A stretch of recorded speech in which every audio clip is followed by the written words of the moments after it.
Hello everyone. Today we're going to read Fantastic Beasts and Where to Find Them. Right, let's start.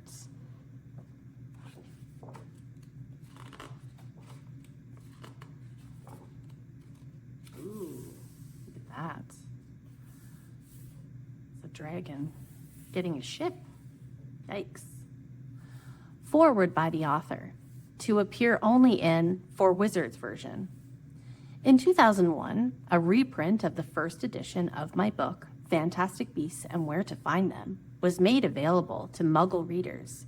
The Ministry of Magic consented to this unprecedented release to raise money for Comic Relief, a well-respected Muggle charity. I was permitted to reissue the book only on condition that a disclaimer was included, assuring Muggle readers that it was a work of fiction. Professor Dumbledore agreed to provide a foreword that met the case, and we were both delighted that the book raised so much money for some of the world's most vulnerable people.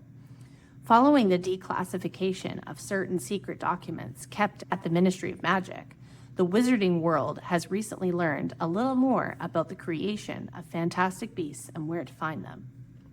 I am not yet in a position to tell the full story of my activities during the 2 decades that Gellert Grindelwald terrorized the wizarding world. As more documents become declassified over the coming years, I will be freer to speak openly about my role in that dark period in our history. For now, I shall confine myself to correcting a few of the more glaring inaccuracies in recent press reports. In her recent biography, Man or Monster, The Truth About Newt Scamander, Rita Skeeter states that I was never a magizoologist, but a Dumbledore spy who used magizoology as a cover to infiltrate the Magical Congress of the United States of America, MACUSA, in 1926. This, as anyone who lived through the 1920s will know, is an absurd claim. No undercover wizard would have chosen to pose as a magizoologist in that period. An interest in magical beasts was considered dangerous and suspect, and taking a case full of such creatures into a major city was, in retrospect, a serious mistake. I went to America to free a trafficked Thunderbird, which was quite risky enough, given that MACUSA had a curse-to-kill policy on all magical creatures at the time. I am proud to say that 1 year after my visit, President Serafina Picquery instituted a protective order on Thunderbirds, an edict she would eventually extend to all magical creatures.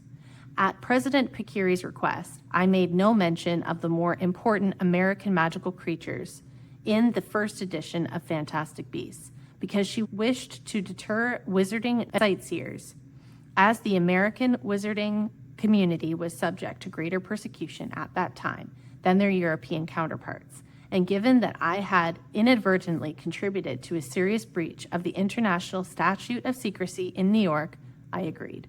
I have reinstated them in their rightful place in this new edition. It would take months to contradict every other wild assertion in Miss Skeeter's book. I shall simply add that, far from being the love rat who left Serafina Picquery's heart broken, the president made it clear that if I didn't leave New York voluntarily and speedily, she would take drastic steps to eject me. It is true that I was the first person to ever capture Gellert Grindelwald, and also true that Albus Dumbledore was something more than a school teacher to me. More than this, I cannot say without fear of breaching the official Magical Secrets Act, or, more importantly, the confidences that Dumbledore, most private of men, placed in me. Fantastic Beasts and Where to Find Them was a labor of love in more ways than one. As I look back over this early book, I relive memories that are etched on every page, though invisible to the reader. It is my fondest hope that a new generation of witches and wizards will find in its pages fresh reason to love and protect the incredible beasts with whom we share magic. Newt Scamander. Editor's note: for Muggle edition, usual guff. Obvious fiction, all good fun, nothing to worry about. Hope you enjoy it. Introduction. About this book. Fantastic Beasts and Where to Find Them represents the fruit of many years' travel and research. I look back across the years to the 7-year-old wizard who spent hours in his bedroom dismembering horklumps, and I envy him the journeys to come. From darkest jungle to brightest desert, from mountain peak to marshy bog, that grubby horklump-encrusted boy would track, as he grew up, the beasts described in the following pages. I have visited lairs, burrows, and nests across 5 continents, observed the curious habits of magical beasts in 100 countries, witnessed their powers, gained their trust, and, on occasion, beaten them off with my traveling kettle. The first edition of Fantastic Beasts was commissioned back in 1918 by Mr. Augustus Worm of Obscurus Books, who was kind enough to ask me whether I would consider writing an authoritative compendium of magical creatures for his publishing house. I was then but a lowly Ministry of Magic employee and leapt at the chance both to augment my pitiful salary of 2 sickles a week and to spend my holidays traveling the globe in search of new magical species. The rest is publishing history. This introduction is intended to answer a few of the most frequently asked questions that have been arriving in my weekly post bag ever since this book was first published in 1927. The first of these is that the most fundamental question of all: what is a beast? What is a beast? The definition of a beast has caused controversy for centuries, though this might surprise some first-time students of magizoology. The problem might come into clearer focus if we take a moment to consider 3 types of magical creature. Werewolves spend most of their time as humans, whether wizard or muggle. Once a month, however, they transform into savage 4-legged beasts of murderous intent and no human conscience. The centaur's habits are not human-like. They live in the wild, refuse clothing, prefer to live apart from wizards and muggles alike, and yet have intelligence equal to theirs. Trolls bear a humanoid appearance, walk upright, may be taught a few simple words, and yet are less intelligent than the dullest unicorn, and possess no magical powers in their own right, except for their prodigious and unnatural strength. We now ask ourselves, which of these creatures is a being? That is to say, a creature worthy of legal rights and a voice in the governance of the magical world, and which is a beast? Early attempts at deciding which magical creatures should be designated beasts were extremely crude. Burdock Muldoon, chief of the Wizards' Council in the 4th century, decreed that any member of the magical community that walked on 2 legs would henceforth be granted the status of being, all others to remain beasts. In the spirit of friendship, he summoned all beings to meet with the wizards at a summit to discuss new magical laws, and found to his intense dismay that he had miscalculated. The meeting hall was crammed with goblins who had brought with them as many 2-legged creatures as they could find. As Patilda Bagshot tells us in A History of Magic, little could be heard over the squawking of the diricaws, the moaning of the auguries, and the relentless piercing song of the whoopers. As wizards and witches attempted to consult the papers before them, sundry pixies and fairies whirled around their heads, giggling and jabbering. A dozen or so trolls began to smash apart the chamber with their clubs, while hags glided about the place in search of children to eat. Oh my goodness. The council chief stood up to open the meeting, slipped on a pile of Porlock dung, and ran cursing from the hall. As we see, the mere possession of 2 legs was no guarantee that a magical creature could or would take an interest in the affairs of wizard government. Embittered, Burdock Muldoon forswore any further attempts to integrate non-wizard members of the magical community into the Wizards' Council. The Wizards' Council preceded the Ministry of Magic. Interesting. Muldoon's successor, Madame Elfrida Clegg, attempted to redefine beings in the hope of creating closer ties with other magical creatures. Beings, she declared, were those who could speak the human tongue, and those who could make themselves understood to council members were therefore invited to join the next meeting.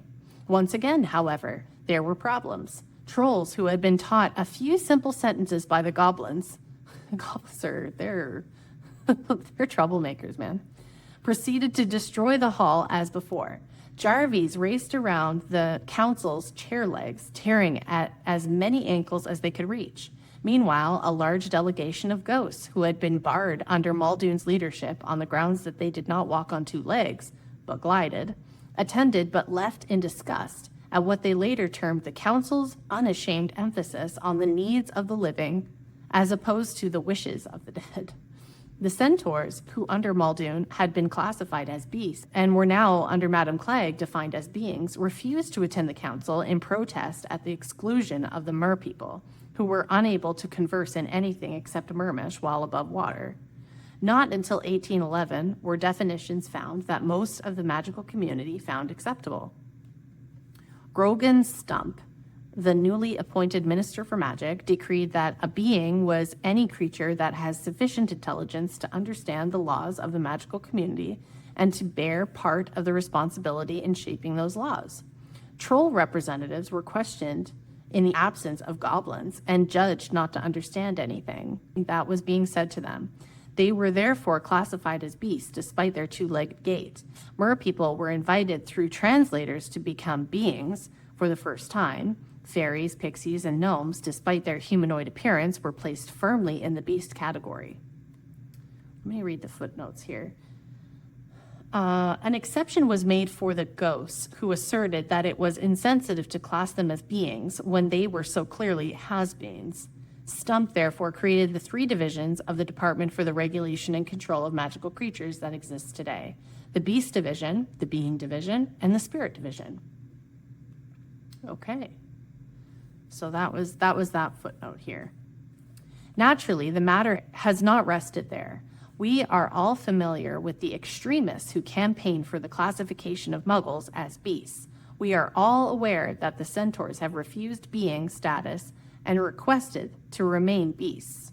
Werewolves, meanwhile, have been shunted between the beast and being divisions for many years. At the time of writing, there is an office for werewolf support services at the being division, whereas the werewolf registry and werewolf capture unit fall under the beast division. Several highly intelligent creatures are classified as beasts because they are incapable of overcoming their own brutal natures. Acromantulas and manticores are capable of intelligent speech, but will attempt to devour any human that goes near them. The Sphinx talks only in puzzles and riddles and is violent when given the wrong answer. The centaurs objected to some of the creatures with whom they were asked to share being status, such as hags and vampires, and declared that they would manage their own affairs separately from wizards. A year later, the Mer people made the same request. The Ministry of Magic accepted their demands reluctantly, although a centaur liaison office exists in the Beast Division of the Department for the Regulation and Control of Magical Creatures. No centaur has ever used it. Indeed, being sent to the centaur office has become an in-joke at the department and means that the person in question is shortly to be fired. Uh-oh, that's so funny. Okay. Wherever there is continued uncertainty about the classification of a beast in the following pages, I have noted it in the entry for that creature. Let us now turn to the one question that witches and wizards ask more than any other when the conversation turns to magizoology. Why don't Muggles notice these creatures? A brief history of Muggle awareness of fantastic beasts. Astonishing though it may seem to many wizards, Muggles have not always been ignorant of the magical and monstrous creatures that we have worked so long and hard to hide. A glance through Muggle art and literature of the Middle Ages reveals that many of the creatures they now believe to be imaginary were then known to be real.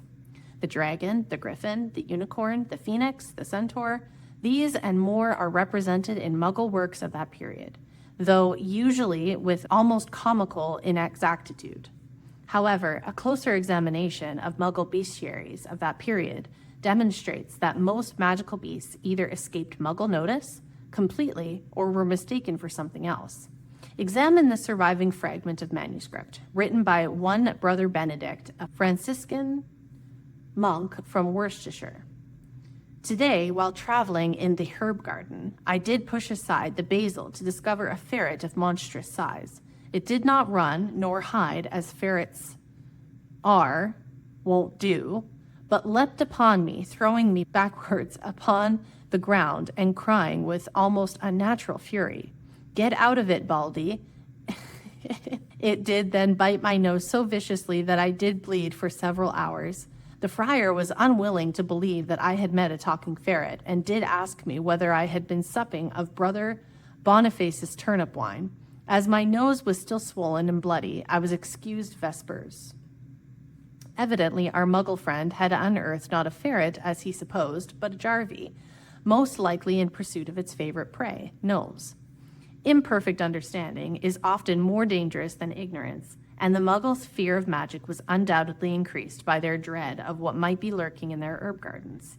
Muggle persecution of wizards at this time was reaching a pitch hitherto unknown, and sightings of such beasts as dragons and hippogriffs were contributing to Muggle hysteria.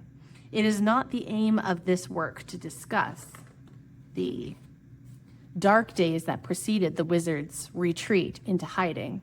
All that concerns us here is the fate of those fabulous beasts that, like ourselves, would have to be concealed if Muggles were ever to be convinced there was no such thing as magic.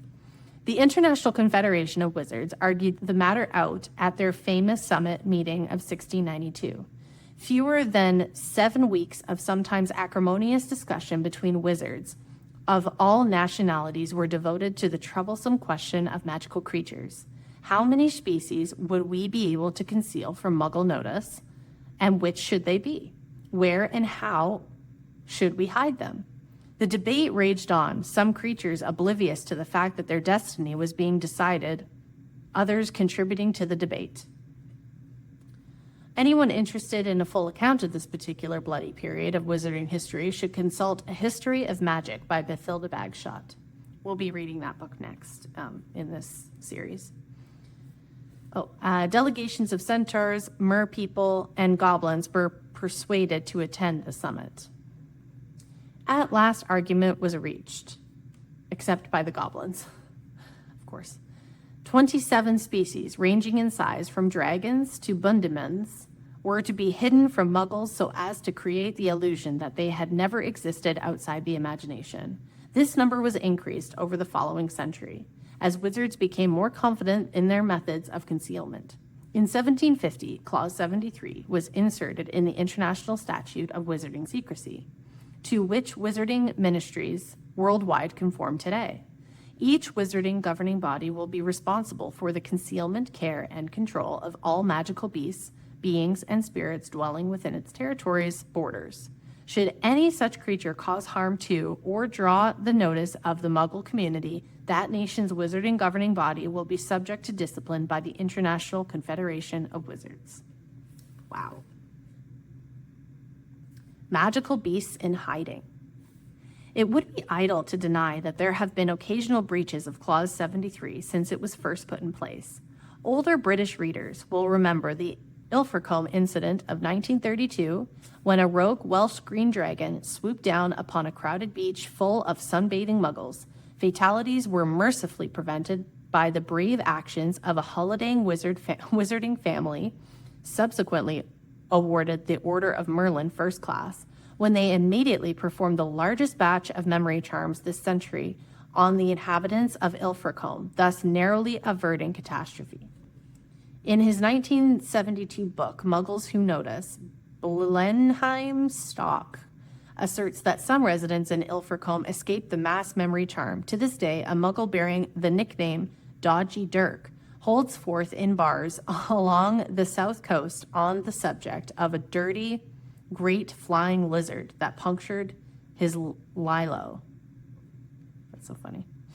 The International Confederation of Wizards has had to fine certain nations repeatedly for contravening Clause 73. Tibet and Scotland are two of the most persistent offenders. Muggle sightings of the Yeti have been so numerous that the International Confederation of Wizards felt it necessary to station an international task force in the mountains on a permanent basis. Meanwhile, the largest Kelpie continues to evade capture in Loch Ness and appears to have developed a positive thirst for publicity. These unfortunate mishaps notwithstanding, we wizards may congratulate ourselves on a job well done. There can be no doubt that the overwhelming majority of present-day Muggles refuse to believe in the magical beasts their ancestors so feared. Even those Muggles who do not notice porlock droppings or Streeler trails, it would be foolish to suppose that all traces of these creatures can be hidden. Appear satisfied with the flimsiest non-magical explanation.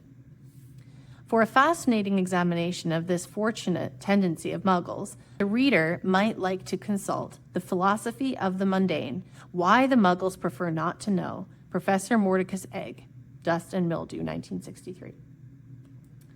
If any Muggle is unwise enough to confide in another that he has spotted a hippogriff winging its way north, he is generally believed to be drunk or a loony. Unfair though this may seem on the Muggle in question, it is nevertheless preferable to being burnt at the stake or drowned in the village duck pond.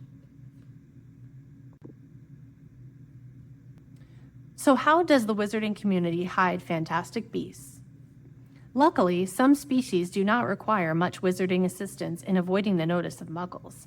Creatures such as the T-bow, the demiguise, and the bowtruckle have their own highly effective means of camouflage, and no intervention by the Ministry of Magic has ever been necessary on their behalf. Then there are those beasts that, due to cleverness or innate shyness, avoid contact with Muggles at all costs. For instance, the unicorn, the mooncalf, and the centaur. Other magical creatures inhabit places inaccessible to Muggles. One thinks of the acromantula, deep in the uncharted jungle of Borneo, and the phoenix, nesting high on mountain peaks unreachable without the use of magic. Finally, and most commonly, we have beasts that are too small, too speedy, or too adept at passing for mundane animals to attract a Muggle's attention. Chisperfles, billywigs, and krups fall into this category. Nevertheless, there are still plenty of beasts that, whether willfully or inadvertently, remain conspicuous even to the Muggle eye, and it is these that create a significant amount of work for the Department of the Regulation and Control of Magical Creatures.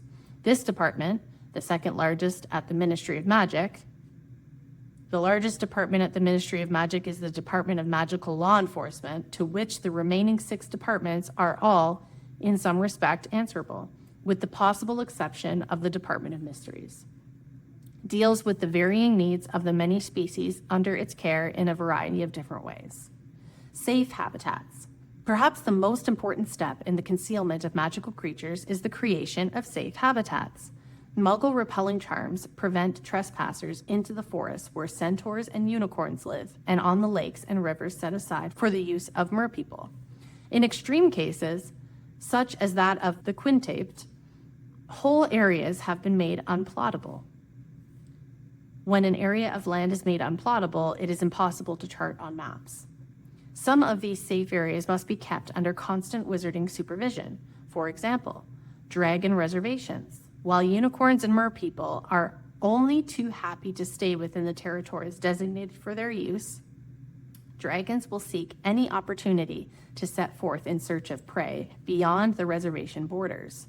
In some cases, Muggle repelling charms will not work, as the beast's own powers will cancel them. Cases in point are the Kelpie, whose sole aim in life is to attract humans towards it, and the Pograbin, which seeks out humans for itself. Controls on selling and breeding. The possibility of a Muggle being alarmed by any of the larger or more dangerous magical beasts has been greatly reduced by the severe penalties now attached to their breeding and the sale of their young and eggs. The Department for the Regulation and Control of Magical Creatures keeps a strict watch on the trade in fantastic beasts.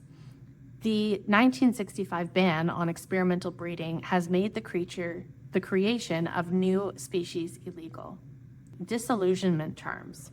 The wizard on the street also plays a part in the concealment of magical beasts.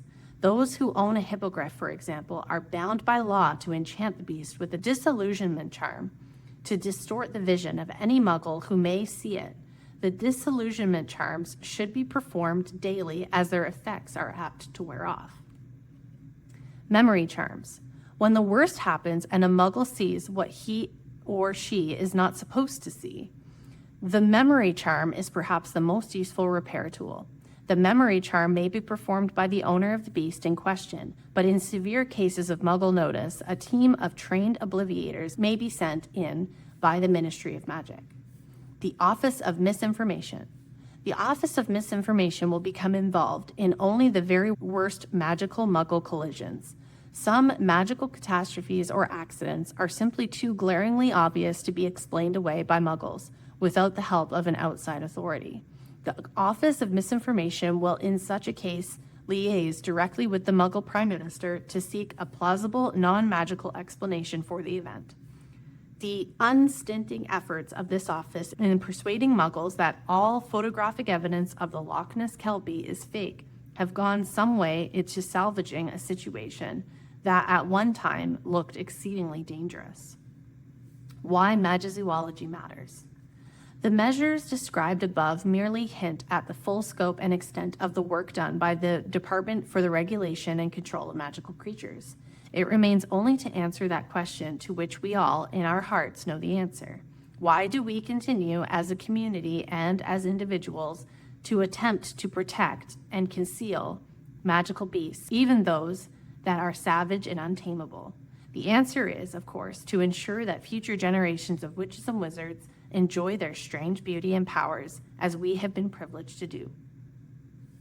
I offer this work as a mere introduction to the wealth of fantastic beasts that inhabit our world. 81 species are described in the following pages, but I do not doubt that more will be discovered, necessitating another revised edition of Fantastic Beasts and Where to Find Them. In the meantime, I will merely add that it affords me great pleasure to think that generations of young witches and wizards have grown to a fuller knowledge and understanding of the fantastic beasts I love through the pages of this book. Awesome. Ministry of Magic classifications. The Department for the Regulation and Control of Magical Creatures gives classifications to all known beasts, beings, and spirits. These offer an at-a-glance guide to the perceived dangerousness of a creature. The 5 categories are as follows. Ministry of Magic, or MOM classification. 5X, known wizard killer, impossible to train or domesticate. 4X, dangerous, requires specialist knowledge, skilled wizard may handle. 3X, competent wizard should cope. 2X, harmless, may be domesticated. 1X, boring. That's funny. So, for example, Chinese fireball, sometimes known as lion dragon, MOM classification, 5X. In some cases, I have felt an explanation for the classification of a particular beast is necessary and have added footnotes accordingly. Okay, awesome. In the next video, we're going to start our A to Z of fantastic beasts. We'll see you then.